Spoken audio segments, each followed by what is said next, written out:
જૂનાગઢ જિલ્લાના માંગરોળ તાલુકાના ચાકવા ગામે ખેતરમાં અચાનક ભીષણ આગ લાગતા સમગ્ર વિસ્તારમાં અફરાતફરી મચી ગઈ છે। મળતી માહિતી મુજબ આગ એટલી વિકરાળ હતી કે તેની લપેટમાં આવીને એક વ્યક્તિનું સળગી જવાથી ગંભીર હાલતમાં સારવાર માટે માંગરોળની સરકારી હોસ્પિટલમાં ખસેડવામાં આવ્યા છે તેવા સમાચાર મળી રહ્યા છે। આગ ફેલાતા જ આજુબાજુના મકાનો સુધી પણ જ્વાળાઓ પોતા ગામમાં ભયનો માહોલ સર્જાયો છે। સ્થાનિક લોકો દ્વારા આગને બુઝાવવાના પ્રયત્નો કરવામાં આવ્યા છે ત્યારે ઘટના અંગે ફાયર વિભાગને અને પોલીસને જાણ કરવામાં આવી હતી। હાલમાં આગ લાગવાનું ચોક્કસ કારણ હજુ સુધી અકબંધ છે। ઘટનાને લઈને વધુ તપાસ હાથ ધરવામાં આવી છે।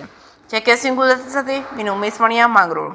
મારું નામ અલી દાઉદ મુલતાની, ગામ કારેજ, તાલુકો માંગરોળ, જિલ્લો જુનાગઢ। બરાબર, બાપુજી છે નુરસા બાપુ, એ કારેજથી ચાખવા જતા હતા અને ત્યાં રસ્તામાં આગ લાગેલી, એ અનુસંધાને એમાં આવી જતા ઉંઘળાઈ જવાથી એનું મોત થઈ ગયેલું। અત્યારે તમે ક્યાં લાવેલા છો? અમે અત્યારે ત્યાંથી પછી માંગરોળ લઈ આવેલા સરકારી હોસ્પિટલે। આગળ મૃત જાહેર કર્યું? ત્યાં જ મૃત જાહેર ત્યાં જ કરી દીધું હતું, મૃત્યુ ત્યાં જ જાહેર થઈ ગયું।